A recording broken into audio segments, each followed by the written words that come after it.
buenas tardes. Hola, profe, ¿cómo está? Hola, ¿Cómo están? profe. Y 31 y 33 empezamos. 2 minutitos más por si alguien más se conecta, ¿sí? Hola, profe, buenísimo. Ah, no, a ver, perdón. Tengo mal la hora. Bueno, no empezamos. Tengo mal la hora. Ay, no me di cuenta.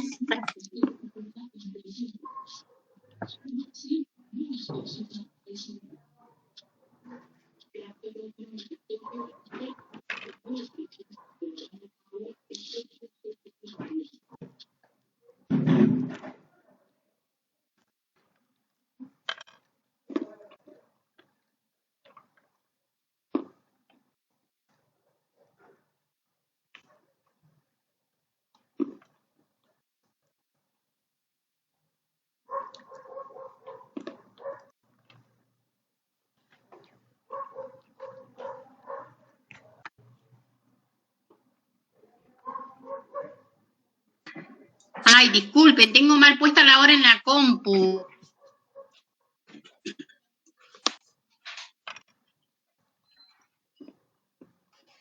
Hola, ¿me escuchan? Hola, sí, profe, no hay drama. Sí, Bueno, profe, se escucha.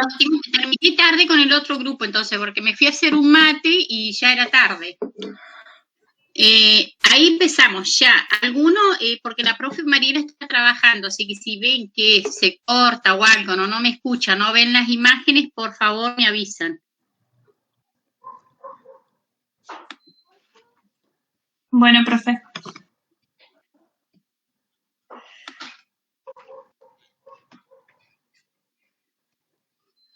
Igual hoy la clase es bien corta, no es tan poquito tenemos.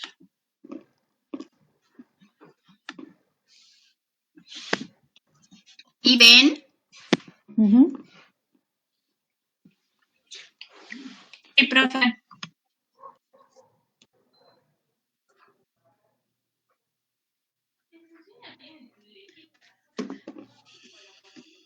A ver, esperen un poco.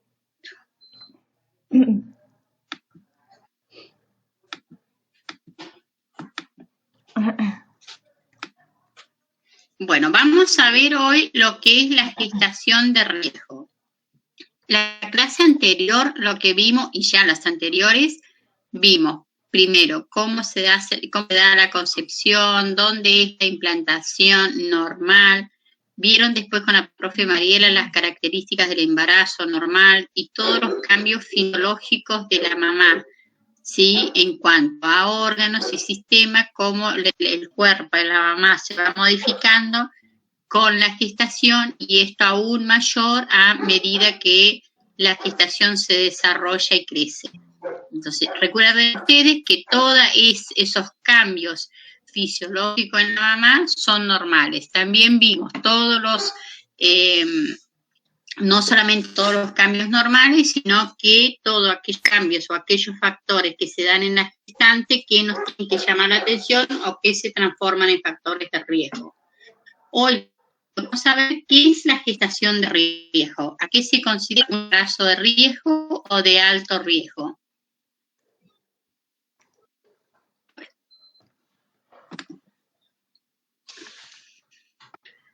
Entonces, vamos a empezar por definir que una gestación de riesgo es aquella en la que la probabilidad de enfermar o morir de la madre, del feto o del recién nacido está aumentada, ¿sí? Y esto va a ser antes, durante y después del parto.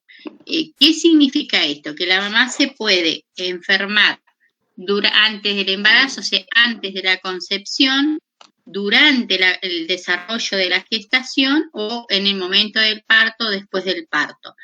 Esto ustedes lo tienen que asociar con la definición de qué se considera, por ejemplo, la muerte materna.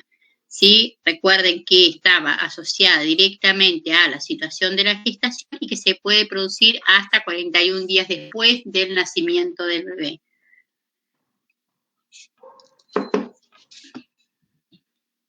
Cuando nosotros hablamos que un embarazo es de riesgo, entonces decimos que ese embarazo va a presentar mayores complicaciones o factores asociados que pueden perjudicar la salud de la madre y del feto. A eso lo consideramos un embarazo de riesgo, o sea, que esa mamá tenga factores que puedan o que conlleven a su gestación a que sea un embarazo de riesgo. Estos factores están asociados y pueden perjudicar la salud de la mamá. Actualmente se cuantifica, ¿sí?, un porcentaje estadísticamente, habla de que un 10% aproximadamente de los embarazos se los considera de alto riesgo. O sea, a ver que en realidad es un número alto, sí, que se tiene que tener en cuenta dependiendo cuántas embarazadas hay en un determinado lugar. Después vamos a ver cuáles son esos factores de riesgo que hacen que la mamá se transforme en una gestación de riesgo, empezando por la edad de la mamá. Nosotros hablamos de que en aquellos adolescentes menores de 18 años, menores de 17 años, ya la edad en sí es un factor de riesgo, al igual que las mayores de 35 años. En el grupo anterior, una de las compañeras me preguntaba si las mamás de 40 o 41 años se podían quedar embarazadas. Sí, se pueden quedar embarazadas. El factor de riesgo no significa que la mamá no se pueda quedar embarazada o que no pueda llegar con su gestación a término y nacer su bebé en perfectas condiciones. Significa que aquellos factores de riesgo que hemos detectado los tenemos que controlar. ¿Sí? Nada más que eso. ¿Por qué se habla de que edad mayor de 35 años es un riesgo para la embarazada? Porque la mamá tiene más posibilidades de que factores de riesgo se compensen, ¿sí?, y se transformen en alguna alteración de salud. ¿Qué es eso? Lo ideal de poderlos detectar tempranamente es poder trabajar en función de que eso no sea un agravante en cuanto a la salud de la mujer.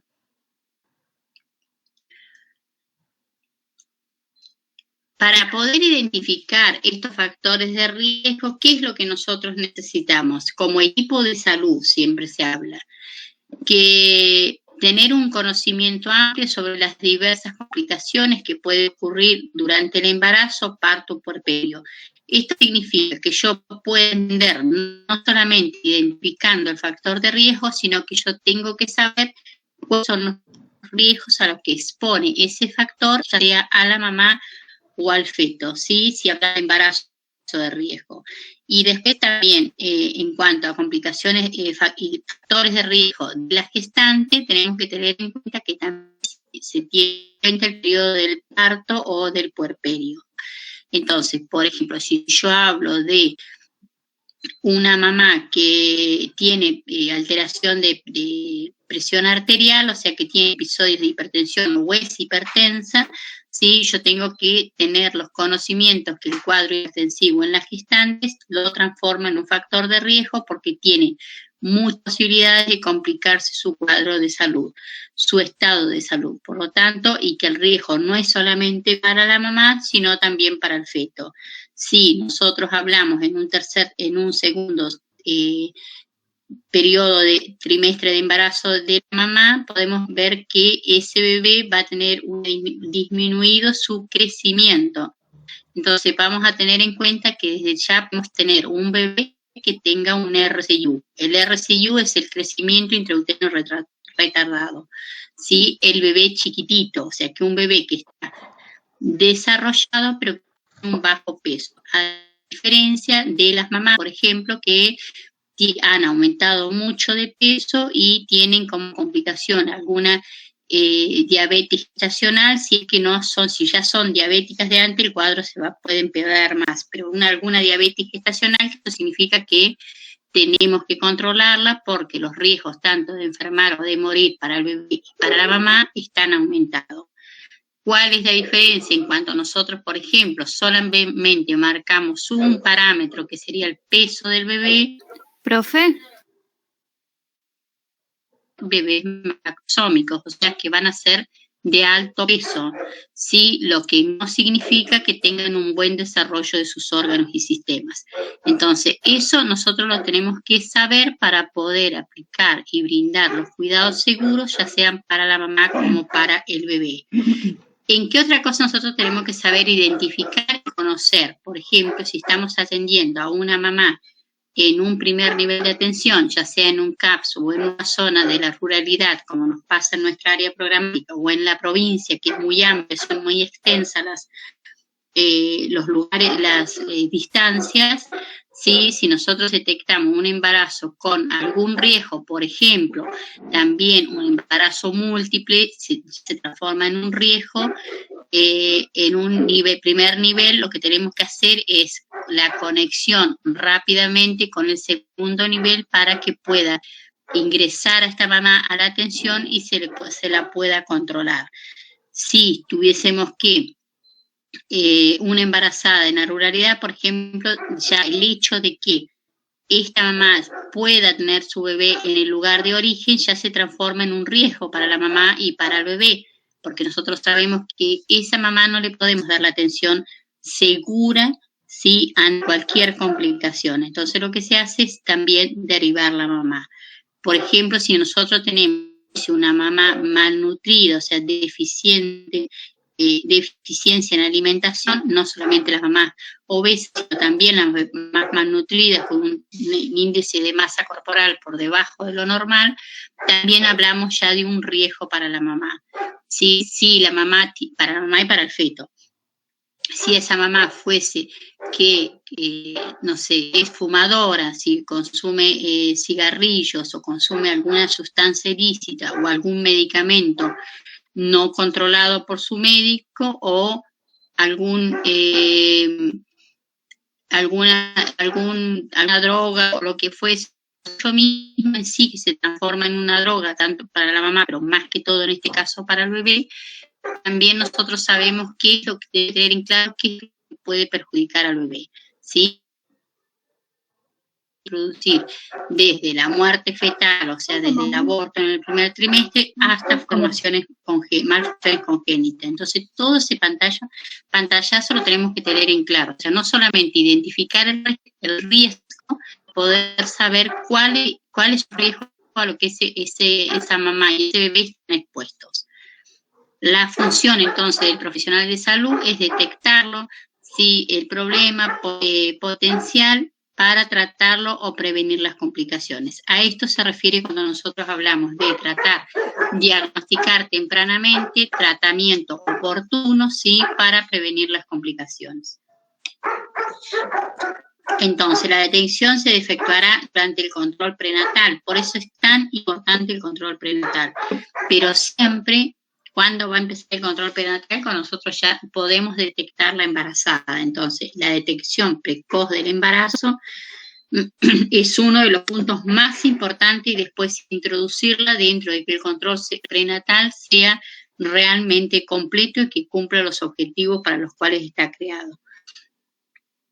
Se debe entonces precozmente orientar a la educación de la gestante, su pareja y su familia, de acuerdo a factores de riesgo que uno pueda detectar. Por ejemplo, si el papá fumara o la mamá fumara o en el ambiente donde ellos están son fumadores, poderles dar, explicarles cuáles son los factores de riesgo que está expuesta la mamá y el bebé, por sobre todas las cosas, ante este factor de riesgo, cómo disminuirlo. Por ejemplo, enseñarle que si el papá se va a fumar y vuelve, es lo mismo, ¿sí? Porque no se es fumador pasivo solamente por estar al lado del que fuma, sino que después el resto de la nicotina lo va a traer en la ropa, lo va a traer en las manos, lo va a traer en la boca cuando habla. Entonces, todo esto le tenemos que explicar nosotros. En la clase anterior vimos bien ampliamente cuáles son algunos de los signos de alarma que nos tienen que llamar la atención de que pueda presentar la gestante. Acá solamente les agregué, les puse algunos para que podamos ver el tema, pero son muchos factores de riesgo, sí, que nos tienen que despertar la alarma para que nosotros podamos actuar como equipo de salud de manera temprana. Por ejemplo, entonces, no es normal que la mamá tenga cefaleas intensas. La cefalea es el dolor de cabeza, ¿sí? El dolor de cabeza intenso, acompañado o no de visión borrosa, la mamá se tiene que tratar.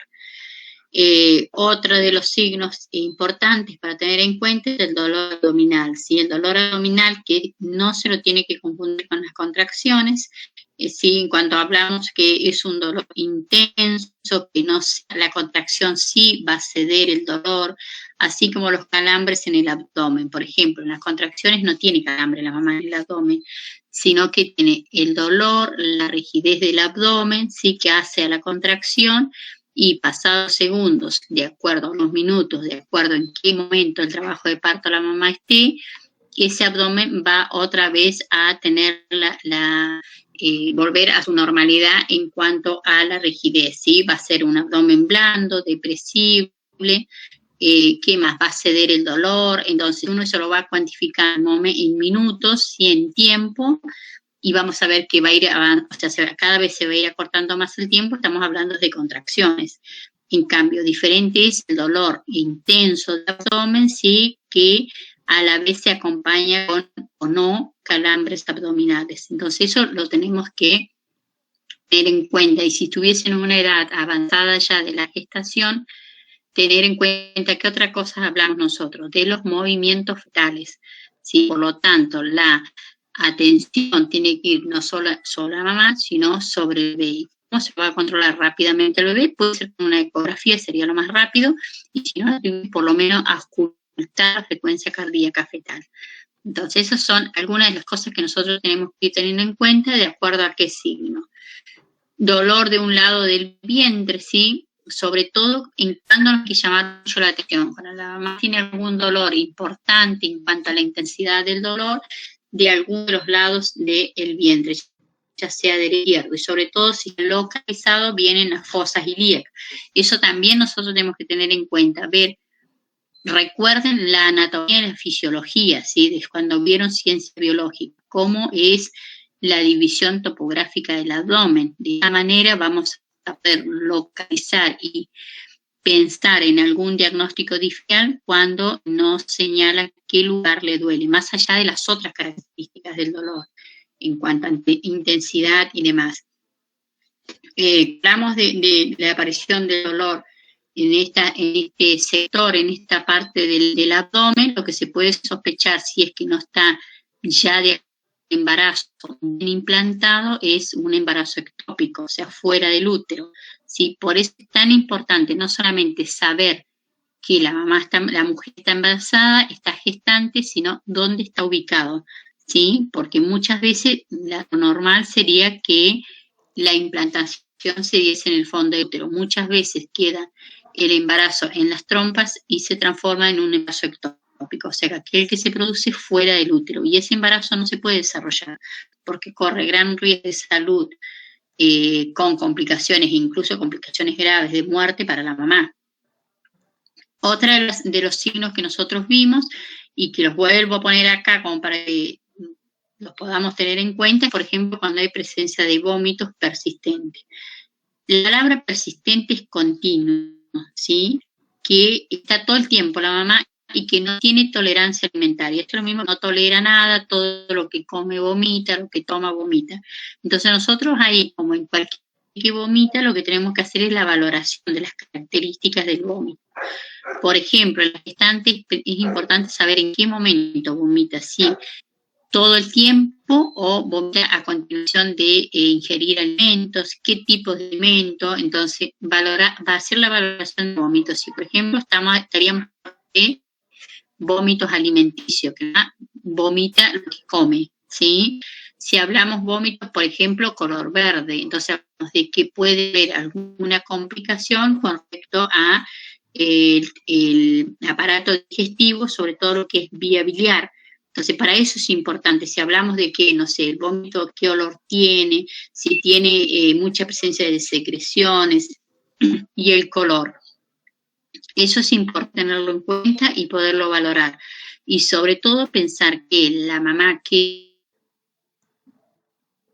vomita mucho, o sea, que está con vómitos persistentes, tiene otras complicaciones que se ven agregadas a este cuadro clínico, que una de esas sería la adhesión, porque a través del vómito la persona pierde tanto líquidos como electrolitos, entonces el riesgo de deshidratarse es muy elevado, ¿sí?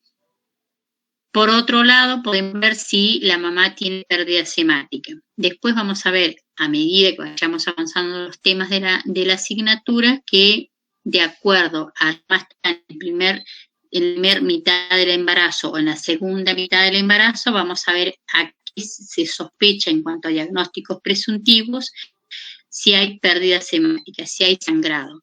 Y de ahí vamos a ver que de acuerdo a qué patología, el sangrado tenemos que ver no solamente el volumen, sino el color de la sangre sobre todo, ¿sí? Y de ahí podemos sospechar de algún diagnóstico presuntivo, lo que sí no es normal que la mamá tenga pérdida hemática. Entonces ese ya es el primer signo de alarma. Después, por ejemplo, si la mamá tiene episodios febriles, ¿sí? O sea, que está con fiebre, más hoy, en el medio de la pandemia que estamos, que una fiebre, lo primero que habría que hacer es hisoparla, ¿sí? Como cualquier persona que hoy aparece como un signo más, pero ya el embarazo en sí es un riesgo si a eso le agregamos episodios febriles. Y lo otro que tenemos que tener en cuenta, yo ahí les explicaba que si la mamá está febril, vamos a ver que tiene sus signos vitales alterados. Esto también para que ustedes vayan repasando qué pasa cuando se tiene fiebre, qué pasa con la frecuencia respiratoria, con la frecuencia cardíaca. Y también se van a ver alterados, o sea que los signos vitales, aparte de la temperatura corporal, van a estar alterados. ¿Qué pasa si la mujer tiene edemas? Entonces, valorar dónde están los edemas, ¿sí? Qué tanta cantidad de edemas tiene en miembros inferiores, en los pies, en las manos, en la cara. Bueno, esto lo tenemos que aprender a valorar. Después, otra de las cosas, si nosotros vemos que la mamá tiene presencia de edemas, ¿qué vamos a hacer? Siempre relacionar con respecto a adicción, ¿sí? Cuánto orina, cómo son las características de esa diuresis, si es que ella nos puede pedir o si le pedirá en el control médico laboratorio de orina. Después, por ejemplo, si más avanzada, que es donde más se da en la segunda mitad del embarazo, si hay ruptura prematura de membranas, ¿sí? O sea que si hay pérdida de líquido amniótico. La pérdida del líquido amniótico también hay que controlar con respecto a la cantidad y a las características del líquido. Y por otro lado, sabe que es normal y que el riesgo de infección está muy elevado. Entonces, una mamá con mayor de 48 horas de rotura prematura de membrana, por supuesto que debería estar internada con antibiótico. Con respecto a la disminución de la frecuencia cardíaca fetal, ¿sí? Nosotros en la clase anterior vimos cuál es el parámetro normal de la frecuencia cardíaca fetal, cuál es el parámetro que nos indica normal y cuál es el parámetro que torna a una urgencia o emergencia para la salud del bebé. Entonces, recuerden que 100 o menor de 100 en la frecuencia cardíaca fetal es una urgencia. Si esto nosotros lo relacionamos con la pérdida del líquido, hay que ver bien qué características tiene ese líquido. Si ese líquido amniótico tiene características meconiales, o sea que el riesgo de aspiración de líquido meconial para el bebé va a ser muy elevado y las consecuencias de esas para el feto van a estar aún más elevadas. Después de eso no se preocupen porque esas patologías después las vamos a ver una por una. ¿Cómo estamos hasta ahí? Bien, profe. Bien, Bueno. profe. Pensé que nadie me escuchaba, ya me iba. Profe, tengo una duda. Sí. Cuando dice Sí. rotura de membranas, ¿a qué se refiere? ¿Viste cuando vimos que cuando se habla, pudimos ver la gestación, que está la placenta, que están las membranas ovulares, es donde está el líquido amniótico? ¿Recordás eso? Y a veces esas membranas se fisuran, a veces muy poquito, y hace que ese líquido amniótico se pierda. Es donde está el bebé rodeado, vos vas a ver que el bebé está rodeado dentro del líquido. Eso es el líquido amniótico. Esas membranas ovulares, se suelen fisurar o se suelen romper, y de ahí va a depender la cantidad de líquido que se pierda. ¿Sí? Muchas veces en la terminalidad de la gestación no se rompen esas membranas, pero por ejemplo el bebé elimina meconio, o sea la caquita del bebé dentro del útero, dentro del líquido amniótico, y ese líquido amniótico se lo llama líquido amniótico meconial porque está impregnado en meconio del bebé. Si el bebé, ustedes ven que el bebé traga y deglute dentro del útero y respira, ¿sí? Entonces esos movimientos que el bebé va a deglutir dentro del útero, deglute el líquido, y ese líquido con meconio del bebé se integra directamente en los bronquios o alveolos o incluso pulmón del bebé. Entonces ahí lo que es una complicación gravísima para el feto, ¿sí? Por eso yo les digo que el líquido amniótico hay que valorarlo, qué características tiene, y lo que tenemos que tener en claro nosotros y conocer en qué edad gestacional está la mamá. Perfecto, gracias. ¿Profe? Profe, Sí, profe. ¿Y Sí, cómo sí, la escucho, se rompen las membranas? ¿O por qué circunstancia? y a veces mira, hasta ni siquiera hay una, digamos, pueden ser múltiples causas, no hay una, a ver, ¿cómo te puedo decir? Una causa marcada por el cual, o el motivo marcado por el cual se lo dé. Muchas veces puede ser a consecuencia de algún traumatismo, muchas veces se puede producir quizás por algún esfuerzo que la mamá hizo, pero ni siquiera eso, ¿sí? Que puede haber una debilidad en las membranas y ante cualquier situación puede producirse una lesión, porque ni siquiera se da muchas veces cuando el bebé, cuando la gestación está casi a término, porque si estuviese casi a término es más, es esperable. Sí, muchas veces esto se produce en bebés todavía pretérmino, o sea, menor de los 36 semanas. Y vos te vas a dar cuenta, o sea, la mamá se va a dar cuenta porque siente como que hace pis. Sí, pero el miccionar de la persona, a ver, la mamá lo puede manejar, lo controla a través del sistema nervioso central. Si la mamá sabe cuándo tiene deseos y cuándo micciona, entonces se siente y ve una pérdida de líquido. Y ese líquido tiene características especiales, en realidad si es clarito, que no tiene olor y demás, es una pérdida, pero hay que controlarla, en realidad hay que internarla a la mamá. Sí, porque también la disminución del líquido es un riesgo para el bebé. Y la probabilidad de infección es muy elevada. Ustedes piensen que a través de la vagina se produce la migración de mecanismos. Entonces, la mamá tiene que estar internada, tiene que estar con antibiótico-terapia, dependiendo siempre de la edad gestacional. Nosotros vamos a aprender que muchas de las decisiones se toman a partir de la edad gestacional del bebé, el estado de salud de la mamá, porque muchas veces no se puede poner más en riesgo la vida de la mamá y se termina haciendo una cesárea, ¿sí? Pero siempre es como que se va mediando y se va poniendo en la balanza las dos cosas, la salud de la mamá y la salud del bebé, tomar determinaciones.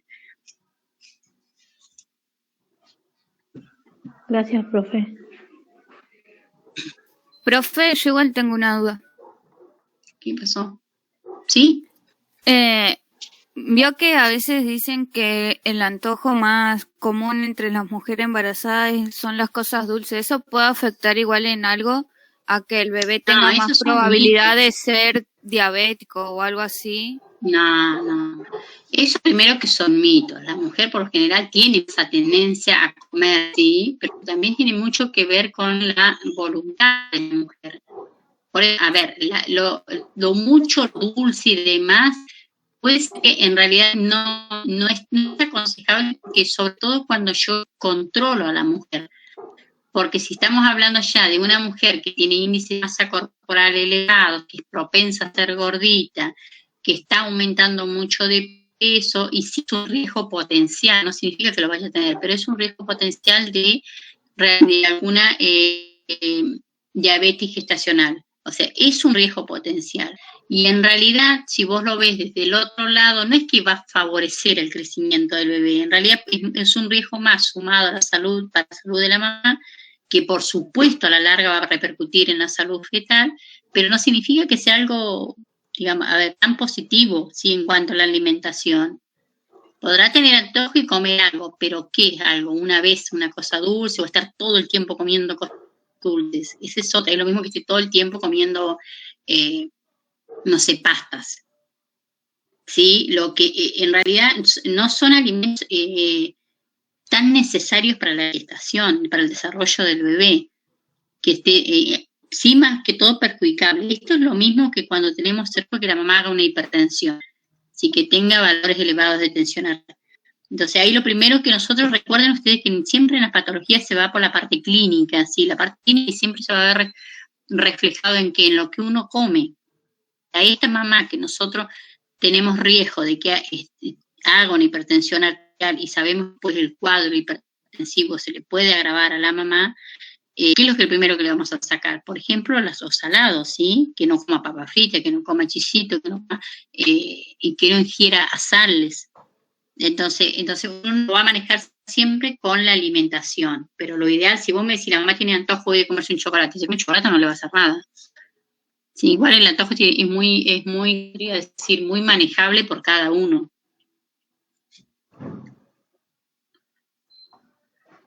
Bueno, ¿seguimos? ¿Hola?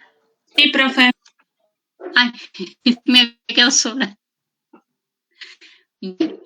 Ahora vamos a ver para qué es importante que nosotros, sistema de salud, hagamos esa evaluación del riesgo maternal y perinatal con el objetivo de evaluar ese riesgo de la madre, ¿sí? Tanto de la madre como del feto.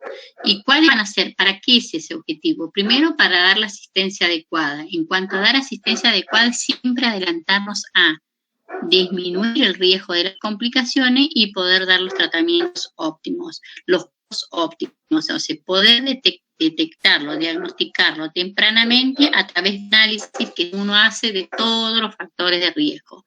Y por el otro lado, el objetivo también va a ser minimizar un resultado problemático, o sea, que esa salud de la mamá y del bebé no se complique o no llegue a consecuencias peores, ¿sí? Entonces, para eso es el principal objetivo de lo que uno evalúa todos estos riesgos maternal y perinatal. Van a ver ustedes que en realidad ronda dentro de lo mismo, ¿sí? Porque hablamos de que todo riesgo de maternal, ¿qué es lo que va a poner en riesgo? La vida de la salud y la vida de la mamá y del bebé. Entonces, ¿cómo más lo podemos evaluar el riesgo maternal y perinatal? Lo podemos separar, por ejemplo, en los antecedentes obstétricos. ¿Qué antecedentes obstétricos tiene esa mamá? Usted sabe, cuando nosotros hablamos de obstetricia, hablamos siempre de gestación, ¿sí? De embarazo. Por ejemplo, alguna esterilidad previa, alguna que haya tratamientos para poder tener su bebé. Acá el mejor cuál podría ser que tenga embarazos múltiples. Si entonces el embarazo múltiple, hay mamás que tienen embarazos múltiples y llegan a su gestación a las 36 semanas, 37 semanas sin ninguna dificultad, y pueden haber otras que tengan problemas. Siempre el factor de riesgo no significa que la persona va a tener problemas sí o sí, sino que nosotros como sistema de salud lo tenemos que detectar y controlarlo. Esa es la importancia.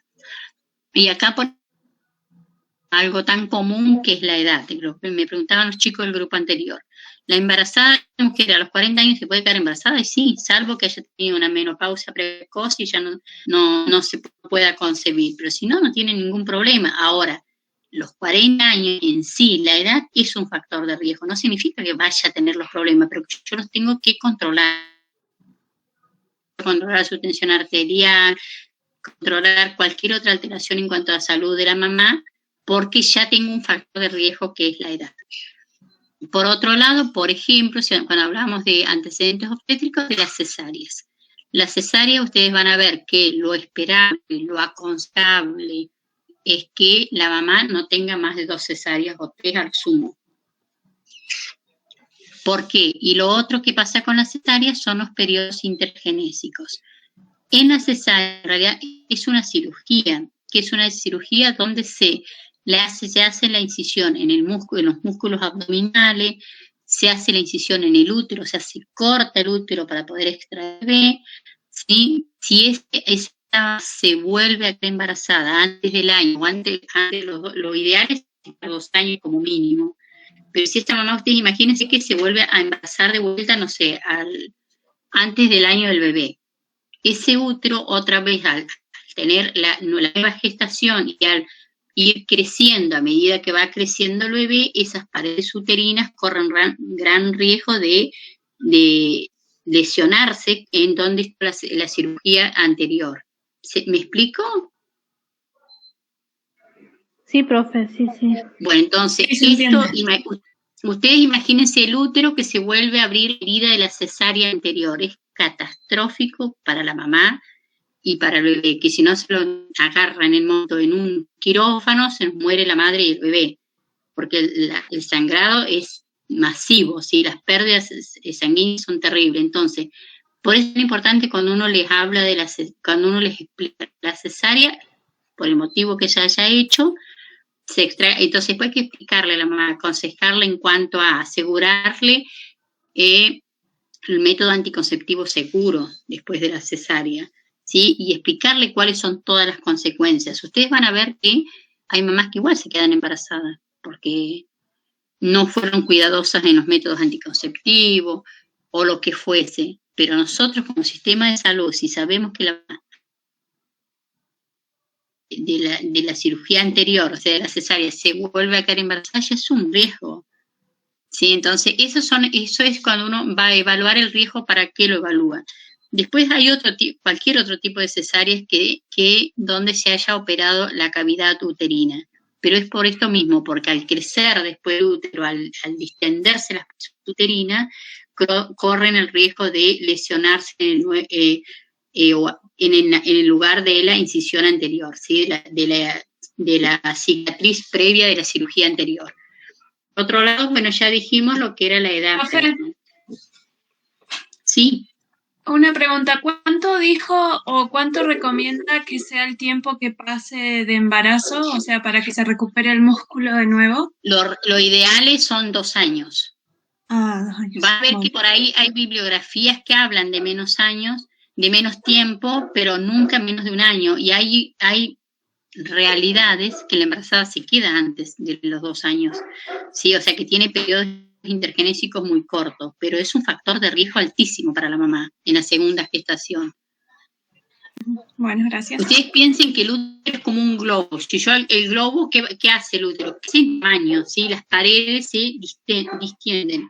Entonces, si hay una cicatriz, que es la cesárea anterior, hay un gran riesgo de que se produzca una nueva lesión en esa cicatriz, ¿se entiende? Y lo que se hace es una ruptura uterina, que también va a tener que ver qué tan grande es el bebé, cuánto creció, o sea, tiene que ver con otras características, pero de por sí ya es un riesgo. No es lo mismo que el parto haya sido un parto vaginal, o sea, que las paredes uterinas están intactas.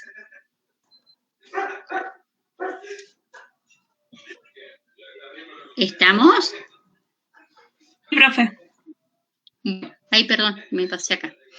Por otro lado, vamos a ver las patologías ginecológicas asociadas, ¿sí? Que pueden estar asociadas a la gestación. Hablamos de la diabetes mellitus, las infecciones maternas, de enfermedad materna grave, ¿sí? Cualquier infección, la eclampsia, si nosotros, puede ser que igual, pese a todos los controles que se hagan, pese a los cuidados que se tuvo con la embarazada y demás, que su situación de salud no haya evolucionado de la mejor manera y la mamá termine con una eclampsia.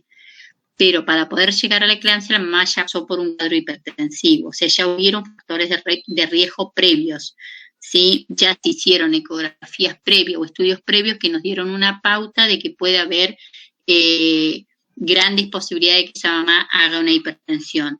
Si la hizo y el cuadro clínico pasó, entonces nosotros sabemos ya que las complicaciones que siguen pueden ser preeclampsias o eclampsia. Si la complicación en esta para la mamá, para los dos, ¿sí? Pero sobre todo para la mamá son complicaciones muy graves que pueden incluso producir la muerte de la madre y por ende la muerte fetal. Entonces por eso pero para esto la mamá tuvo algún factor de riesgo. Mamá controlada, que se detectaron los factores de riesgo, que se fue viendo a través de todo el transcurso de su gestación, que encontrarnos con un cuadro de una eclampsia de una mamá que no tiene controles, ¿sí? Porque es como que esa primer foto de la que nosotros hablábamos, del carnet prenatal, es como que no conocemos a la mamá, no sabemos cuáles son sus antecedentes, qué factores de riesgo tiene, cuántas gestaciones previas tuvo, cuáles fueron los periodos intergenésicos, no tenemos ni idea. Entonces el cuadro de, digamos, La película que nosotros podemos ver entre una situación y la otra es lo que marca la diferencia para la salud o para las complicaciones de salud, ya sean tanto para la mamá como para el bebé.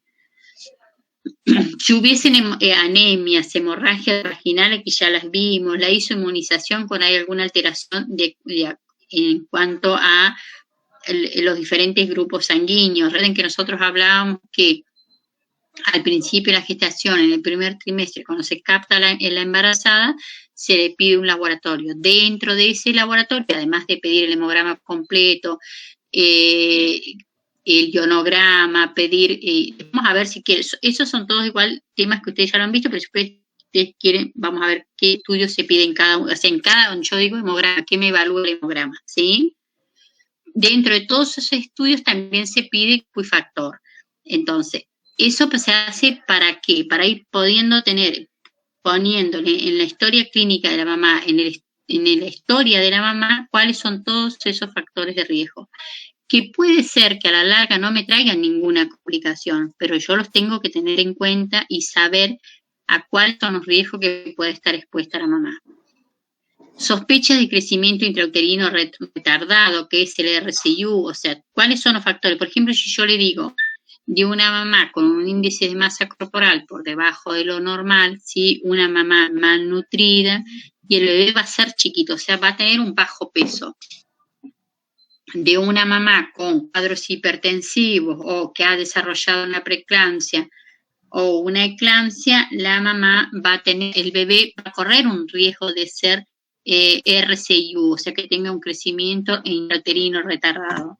¿Sí? Que sea chiquito, es el bebé que pesa poco, tiene un bajo peso. Entonces, todos estos son factores de riesgo que los tengo que tener en cuenta. Y después otras, por ejemplo, si la mamá tuvo amenaza de parto prematuro, si tuvo bebés prematuros anteriormente, si tuvo ruptura prematura de membrana, si en gestaciones anteriores, si es que no es la primera gestación, si la mamá ya tuvo esa dificultad y yo lo tengo que tomar como un factor de riesgo. ¿Sí?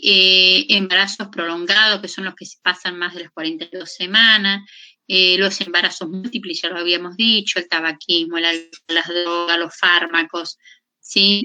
Problemas sociales, por ejemplo, las mamás que la familia nota que son sin trabajo, que no tienen las necesidades básicas satisfechas, que son más que, por ejemplo, no tienen agua potable, no tienen las redes, servicios de redes cloacales, todo esto que hace a la falta de estudios, ¿sí? Las mamás analfabéticas que no han terminado la primaria, que no han terminado el secundario, esto también son factores de riesgo sociales, pero que tenemos que tener en cuenta cuando nosotros podemos hacer el plan de cuidado.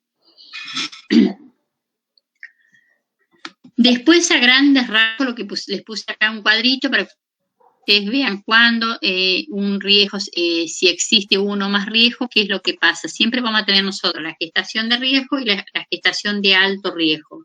Si en esa gestación de alto riesgo hay 2 o más factores asociados, el riesgo va a estar más aumentado, porque si yo estoy hablando de una mamá, por ejemplo, no sé, de 35 años, ya tengo la edad, si a esa mamá le agrego que tiene hipertensión, ¿sí? Ni hablar. O si esa mamá tuvo antecedentes de pérdidas de embarazos, abortos espontáneos, ni hablar, que a ella le estoy sumando el otro riesgo. Entonces ya pasa a ser de un embarazo sin complicaciones o embarazos de bajo riesgo a embarazos de riesgo o de alto riesgo. Si a estos riesgos le coexisten, ¿sí? Un factor asociado, como son los factores sociales, aún así la mamá va a estar con más riesgo. ¿Y qué otros factores que se asocian a los factores biológicos? Por ejemplo, también no solamente la pobreza, si la mamá tiene disminución en el índice de masa corporal o una mamá más nutrida, sino, por ejemplo, aquellos embarazos no deseados. Los embarazos, recuerden que una cosa es lo ideal, que es la planificación familiar, pero en este caso embarazo se queda embarazada. Y después tiene una buena aceptación del embarazo, una aceptación de su bebé, y automáticamente el panorama va a ser diferente a aquella mamá que no solo se queda embarazada sin estar de acuerdo, sin haberlo planificado, sino que después tampoco acepta ese embarazo. ¿Sí? Entonces ese ya es un factor de riesgo que va a agregar y que va a sumar a cualquiera de los otros factores de riesgo biológicos que la mamá tenga. Por eso se habla de que potencializa, ¿sí? Aumenta más aún el riesgo y transforma a esa gestación en una gestación de alto riesgo. Esto es muy común de verlo en las adolescentes, ¿sí? En las mamás adolescentes que no solo no planificaron el embarazo, se quedaron embarazadas y están con un embarazo muchas veces oculto, no deseado por supuesto, y muchas veces oculto. Entonces esa gestación ya de por sí se llega tarde al diagnóstico de la gestación. Imagínense después que nosotros como que corremos detrás, ¿sí? Nosotros, sistema de salud, ¿no? Después podemos dividirlos. Nada, acá volvemos a hablar. Usted va a ver que los riesgos son prácticamente los mismos que pueden afectar en una edad o en la otra. Después cuando veamos ya las patologías, las alteraciones de salud que se producen, ya sea para la mamá o para el bebé y que se hacen en diferentes etapas de la edad del embarazo, sí, por lo general van a ver que el embarazo lo vamos a dividir en dos, en un primer trimestre y en un primer embarazo y una segunda mitad del embarazo. Entonces ahí vamos a ver cuáles son todas las patologías que se pueden dar. Entonces, poder empezar a entender y a comprender con nuestros conocimientos que nosotros vamos adquiriendo cuando estamos haciendo una valoración de una embarazada y vemos factores de riesgo o vemos tales signos o síntomas. Entonces, ¿en qué tenemos que sospechar automáticamente? ¿Sí?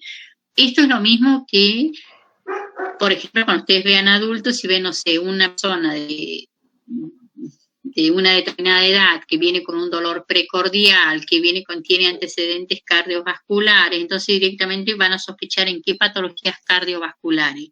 Si ustedes tienen una persona que tiene hipertensión, que es tabaquista, que tiene una vida sedentaria, ¿cuáles son los factores a los que va a estar expuesto? ¿Sí? ¿Cuáles son los riesgos potenciales a los que va a estar expuesto? Acá pasa exactamente lo mismo, nada más que nos vamos a ubicar en la mujer que está en la embarazada. Que yo valoro esa embarazada, me encuentro con esa embarazada en un primer nivel de tensión, la valoro y comienzo a hacer a través de mi valoración, de mi examen físico, sí, a detectar factores que son de riesgo, que no significa que la mamá, puede ser que a pesar de esos factores de riesgo transcurrió una gestación bien y con una complicación, pero tengo que saber cuáles son los riesgos a los que está expuesto, tengo que controlarlos, ¿sí? Para controlar la salud de la mujer y del bebé. Bueno, entonces nosotros los podemos dividir en factores preconcepcionales, que son los mismos que hablamos hace 2 minutos. Acá vamos a ver el estado socioeconómico, la malnutrición, las multíparas, ¿sí? Las multíparas son mujeres que tienen varios bebés, más de 4, 5, 6, hay mujeres que tienen hasta 7, 8 bebés, entonces también acá el riesgo está no solamente por la parte social, sino cuando nosotros vemos, sobre todo tenemos que tener en cuenta los periodos intergenésicos. ¿Qué periodo hubo entre la concepción, el nacimiento de un bebé y la vuelta a embarazarse de la mujer? En cuanto a lo que dice soltería, nada, también tiene que ver desde bibliografía que uno toma, más que la mujer soltera. La verdad que hoy en día hay muchísimas mujeres que deciden tener sus hijos solas y los crían en perfectas condiciones. El problema es cuando nosotros detectamos que esa mujer está sola, pero que a la vez no tiene una contención familiar, sino tiene una contención ya sea de familia o de amigos. Entonces, esa es una situación que uno la tiene que tener en cuenta, más aún si ese embarazo no es querido, no es deseado. Enfermedades maternas, como por ejemplo las enfermedades cardíacas, la diabetes, la hipertensión, enfermedades hereditarias, factores genéticos, ¿sí? Durante la gestación, lo podemos dividir también durante la gestación. Durante la gestación también tenemos que ver con la nutrición, ver las anemias, la edad materna, ¿sí? La ganancia de peso. Recuerden que la ganancia de peso no es positivo o bueno ni para la mamá, ni para que la madre aumente 20, 30 kilos, pero tampoco es bueno que la mamá no aumente de peso. Entonces tiene que tener una ganancia de peso, un aumento de peso dentro de los parámetros normales. Por ejemplo, si la mamá aumenta un poquito de peso, lo que hay que estar controlando siempre es el crecimiento del bebé, el desarrollo y crecimiento. ¿Sí? Yo, por ejemplo, en mis hijas que yo tuve, creo que engordé 8 kilos, o sea, re poquito, pero las bebés cuando nacieron pesaban 3 kilos 150, no eran un terrible peso, pero estaban en un peso totalmente normal. Sí, eso tiene que ver mucho igual con el metabolismo de la mujer, sí, pero es eso, no significa que porque la mujer aumente 8 kilos, el bebé va a ser chiquitito. Lo que hay que hacer es controlar al bebé, controlar la gestación. Bueno, todo lo que sea lo que hablamos hace en la diapo anterior, lo que es el alcoholismo, las drogas, la nicotina, el cigarrillo. Y después vamos a ver de los periodos o de los riesgos que se dan en el parto. Y que son riesgos que se pueden detectar por eso y que uno puede priorizar y puede adelantarse a los tratamientos. Por ejemplo, después vamos a ver que hay complicaciones que se dan durante el parto, así que todo viene perfecto y se da la complicación durante el parto, y cuáles son esas posibles complicaciones y cuáles son acciones que se deben de hacer desde el equipo de salud. Pero acá estamos hablando de estos factores de riesgo que determinan el riesgo obstétrico. Por ejemplo, durante el parto. Saber la presentación del bebé, la presentación, si es una presentación anormal, por ejemplo, una presentación en podálica o que se lo ve sentadito, ¿sí? La cola del bebé sobre la pelvis materna es una posición podálica. Ustedes imagínense que si esa posición fue detectada en las ecografías previas o en el examen físico previo que se hace del abdomen materno, se puede detectar qué es lo más importante, es que el médico planifique la cesárea, ¿sí? Porque el bebé ya en 36, 37 semanas, 38 semanas, es muy difícil que se gire. Puede ser que algunos bebés tornen, darse vuelta y ponerse en posición cefálica, pero es muy difícil más allá si vemos la contextura física de la mujer. Entonces, programar una cesárea de un bebé que está en transversa, que está atravesadito, ¿sí? En el útero, o sea que la cabecita, en vez de tenerla en posición hacia la pelvis materna, la tiene para uno de los dos lados y los piecitos para el otro, o sea, está, digamos, atravesadito en el vientre materno. No es imposible hacer un parto vaginal. Entonces, si a esa mamá se le diagnostica esa posición fetal previamente, se puede programar.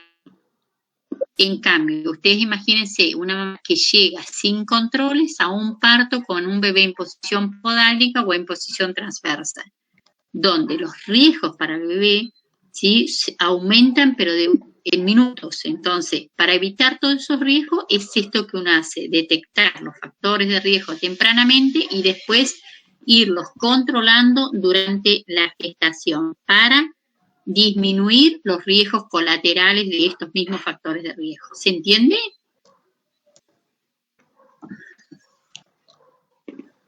Sí, profe. Sí, profe.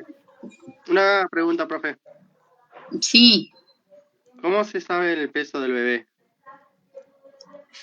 Siempre lo ideal es por las ecografías. Las ecografías ya tienen digamos, programas grabados de que se pueden sacar el peso. Igual, cuando se hacen las ecografías, ¿qué más se mide? Se puede visualizar el tamaño del bebé y se toman mediciones, por ejemplo, del perímetro cefálico, del fémur, se van tomando diferentes mediciones que van dando la idea del peso del bebé, y por ecografía es el peso más certero, digamos, y por otra forma de que vos puedas estimar el peso del bebé o el crecimiento del bebé es cuando haces la medición uterina y haces los controles. ¿Se acuerdan los primeros controles que vimos? Cómo se mide el abdomen materno. Bueno, esto también es uno de los puntos que me va a dar un indicio de saber cuánto es el peso o el desarrollo de este bebé. Si ¿Puede ser a través del peso del crecimiento, o sea, a través del peso de la madre más la medición del abdomen? El peso de la mamá por ahí no es muy certero, digamos, para sacarlo, porque por ahí vas a tener una mamá que aumenta 30 kilos y el bebé pesa 3 kilos.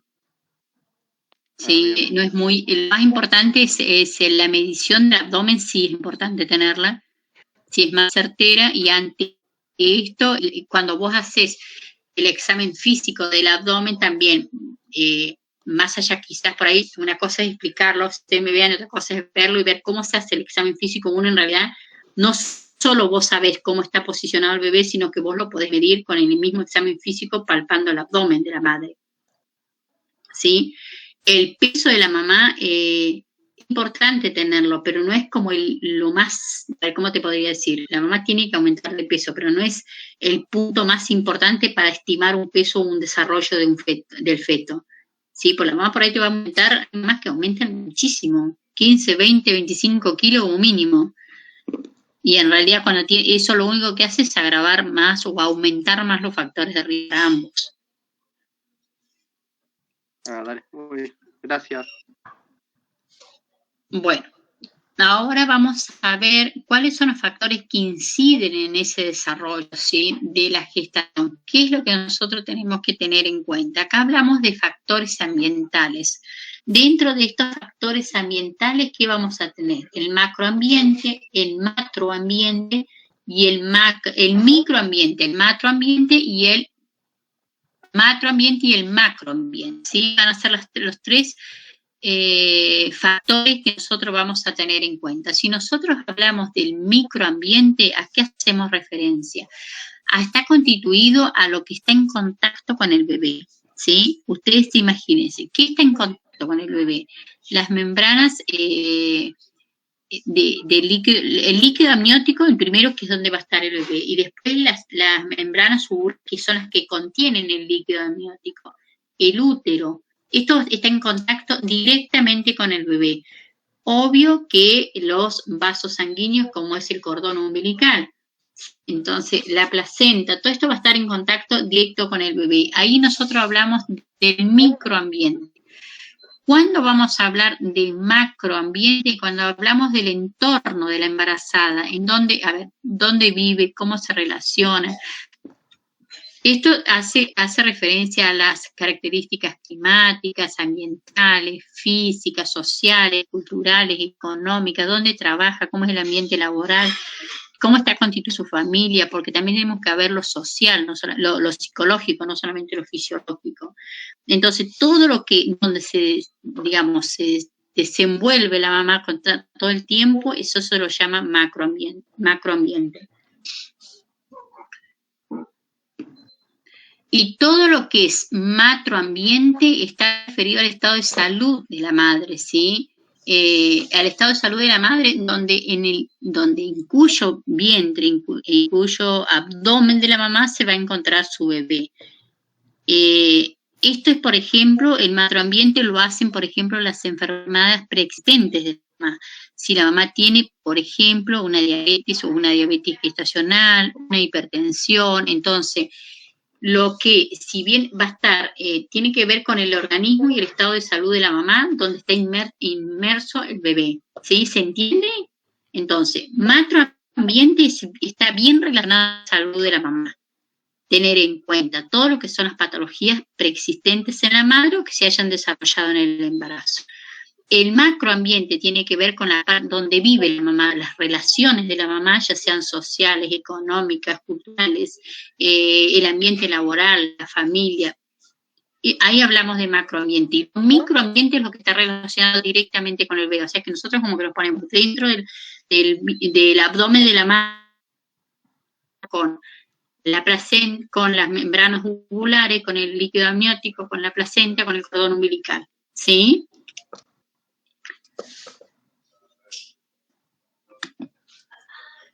¿Me escuchan? Sí. Bueno, ya nos falta poquito, ¿eh? Después vimos lo que son sustancias tetarogénesis, ¿sí? ¿Qué son las sustancias tetarogénesis? Nosotros en las clases anteriores ya fuimos como tocando temas. Ustedes piensen que en esta asignatura lo que vamos a ver siempre como que vamos a dar vueltas sobre prácticamente las mismas cosas, lo que vamos a ver es cómo cómo afectan favorable o negativamente a la gestación y en diferentes momentos.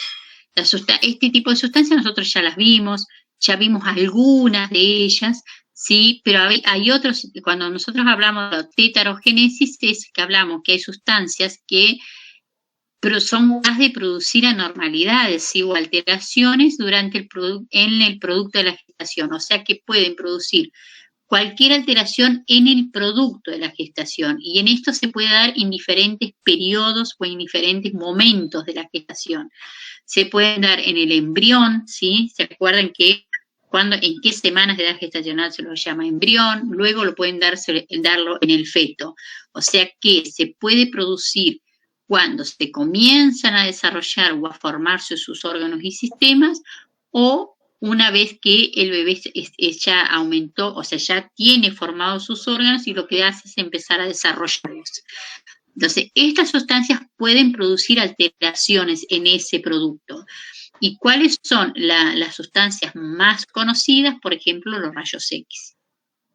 O algún virus como por ejemplo la rubiola,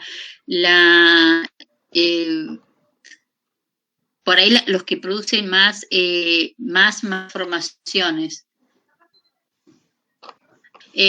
¿Vieron ustedes? Yo les hablaba el otro día que cuando uno entra a una institución de salud y que tienen servicios de rayos, siempre dicen en la puerta con un cartelito: si usted está embarazada o sospecha estarlo, por favor avise.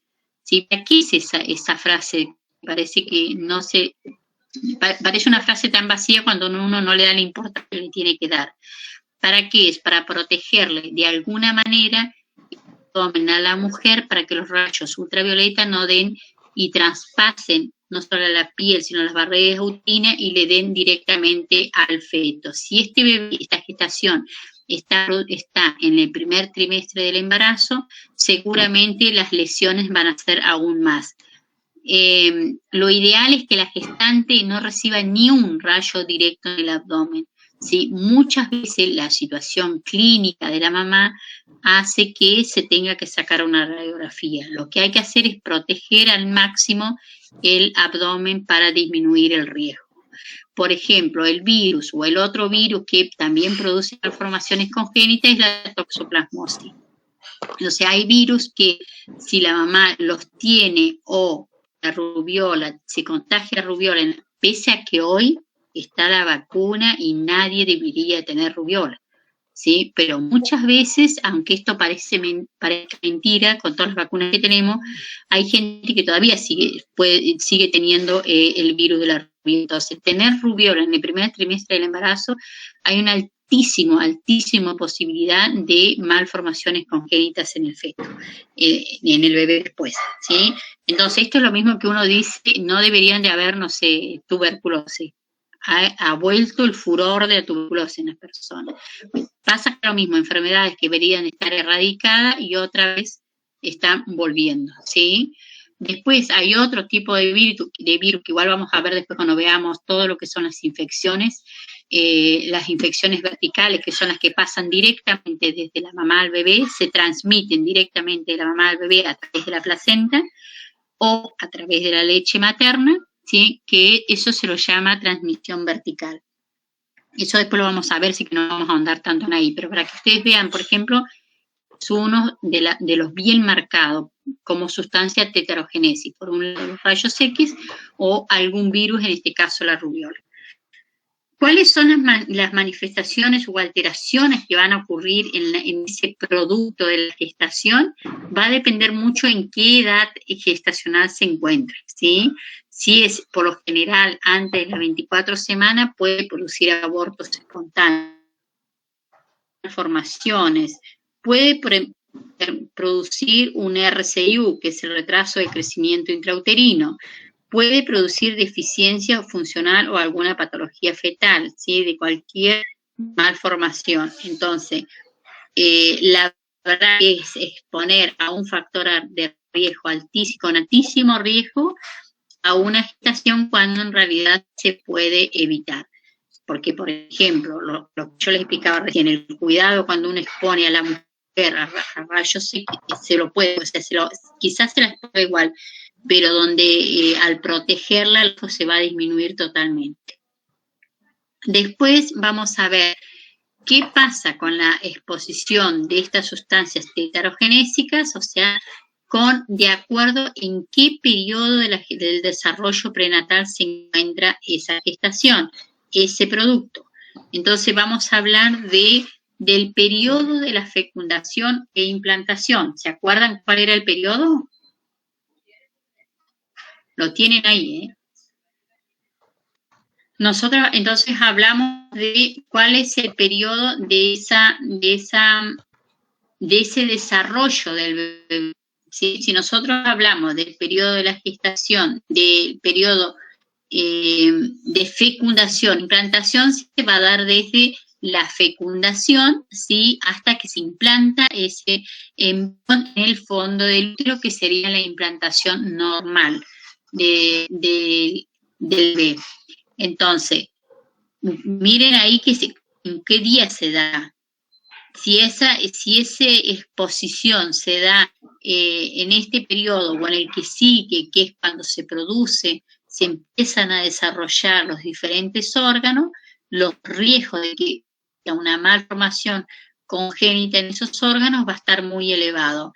Entonces, cuando por lo general la exposición es al principio y puede producir, sí, que no significa que siempre vaya a ser así, puede producir, lo más probable que produzca un aborto, o sea, la muerte del bebé.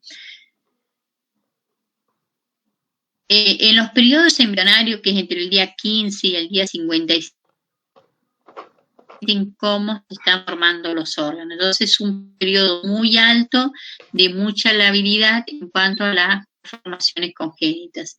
Y en el periodo fetal, o sea que lo que puede alterar mucho es el crecimiento del bebé y algunas anomalías funcionales del feto. Después tenemos clases completas, lo que vamos a ver las malformaciones congénitas, así que no vamos a tener mucho, ¿sí? Y muchas veces las malformaciones congénitas ni siquiera tienen factores de riesgo, pero bueno, tenemos que saber también que hay factores de riesgo que predisponen directamente a las malformaciones congénitas. Entonces, cuando hablamos de anomalías congénitas, vamos a ver que se definen como las alteraciones estructurales, o sea, de estructura anatómica o bioquímicas del recién nacido. ¿Cómo las vamos a clasificar? Por malformaciones o anomalías cromosómicas que alteran, ¿sí? Que hay una alteración en el número o en la estructura de algún cromosoma, por ejemplo, síndrome de Down, o anomalías genéticas también, que puede haber una alteración hereditaria del metabolismo del bebé, o las anomalías anatómicas o malformaciones estructurales. Por ejemplo, hay muchas, sí, pero vamos a ver una clase de las formaciones congénitas estructurales o anatómicas, pero una de ellas, por ejemplo, que es muy común verlo, labio leporino, paladar hendido, Pierre-Robin, atresia esofágica, hernia diafragmática y esas un montón más. Después vamos a ir viendo bien cuáles una por una, cuáles manifestaciones clínicas, el tratamiento y los cuidados de enfermería. ¿Cómo se diagnostican? Ya lo vimos igual en la clase anterior, ¿sí? Hay estudios que se hacen que por lo general la menos invasiva, la no invasiva sería la ecografía. Muchas de estas alteraciones se diagnostican por ecografía. Después quizás dependiendo del profesional médico va a pedir algún otro tipo de estudio complementario para poder corroborar o un diagnóstico, sobre todo cuando hay malformaciones congénitas o polimalformaciones congénitas, que hay malformaciones. Esto significa que hay malformaciones congénitas en varios órganos, ¿sí? Y que la verdad que la posibilidad de que el bebé viva en la vida extrauterina es mínima o nula, y muchas veces se empeora más la salud de la mamá, entonces determina, o lo ideal sería producir un aborto. Ante esto, desde lo psicológico, el impacto para la familia es altísimo, entonces muchas veces se tienen que corroborar bien estos diagnósticos, ¿sí? Y por lo general ahí sí se hacen extracciones de líquido amniótico, para poder detectar bien que realmente el diagnóstico sea el certero. Ya vimos lo que son las amniocentesis, las biopsias de las vellosidades coriales para determinarla, detectar algún efecto del tubo neural, se detecta muchas veces por ecografía, y no es lo mismo que la mamá sepa durante el embarazo que su bebé tiene alguna malformación congénita, cuáles son las posibilidades y tratamientos para su bebé, que el bebé nazca y la mamá se entere en el momento que el bebé tiene alguna malformación congénita. No es lo mismo, ¿sí? El impacto desde lo psicológico para la mamá va a ser muchísimo más alto que cuando ya lo sabe, y no estoy diciendo que no la va a afectar, pero es diferente cuando ella ya se prepara para eso. Entonces, hasta en eso es importante poder detectar precozmente, más allá que el tratamiento y la seguridad en cuanto a disminuir las complicaciones para el bebé. Esto ya lo vimos igual en la clase anterior, yo se los vuelvo a recargar acá, pero ya está dado también cuáles son los factores nocivos, ¿sí?, para la gestación que nosotros sabemos o que vamos a saber en ahora en más que producen daño a la gestación. Por ejemplo, miren la imagen de la mamá fumando, ¿sí? Y yo ahí les puse otra imagen chiquitita abajo para que ustedes vean cómo se ve el bebé en el útero, en las membranas ovulares, dentro del líquido amniótico, la placenta, cómo está el bebé, cordón umbilical, a través del cordón umbilical el bebé también recibe lo más importante que son los nutrientes. ¿Y qué va a pasar? ¿Qué es una de las cosas que pasa cuando la mamá es fumadora? ¿Sí? Ustedes van a ver que la nicotina del cigarrillo lo que hace es producir vasoconstricción, o sea que la nicotina hace que se achique la luz de los vasos del cordón umbilical, y al achicarse esa luz, ¿sí?, va a producir una disminución en el aporte sanguíneo. Si hay una disminución en el aporte sanguíneo, va a haber una disminución de nutrientes. Entonces, por eso si estudiado que es así, se habla que la mamá que fuma, hay muchos riesgos, pero uno de los riesgos importantes es que el bebé sea un bebé recidivo, o sea que tenga una restricción de crecimiento, precisamente porque no logró recibir todos los nutrientes a través del cordón umbilical. Y quizás esta mamá aumentó 20 kilos. Por eso es lo que yo le decía anteriormente, no tiene que ver a veces el peso materno, ¿sí? Si la mamá a eso le suma la tacita de café, o sea que tiene una alta ingesta de cafeína, también es otro factor más de riesgo agregado al bebé.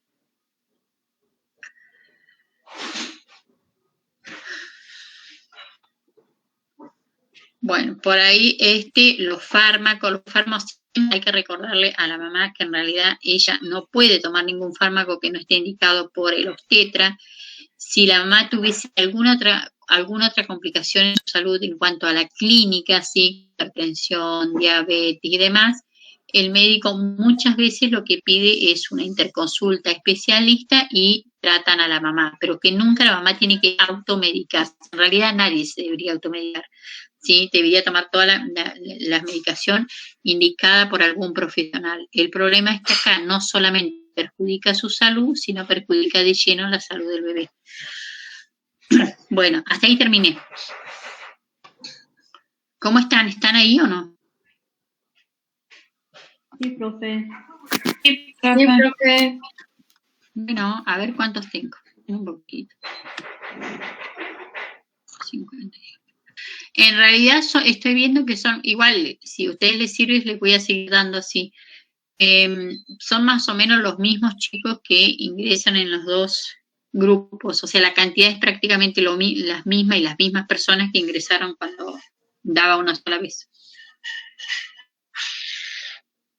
Bueno, hasta acá terminamos. Ahora vamos a hacer, seguramente la semana que viene les vamos a dejar el otro trabajo práctico para que lo hagan en grupo, seguramente. Y vamos a seguir avanzando con los temas, ¿sí?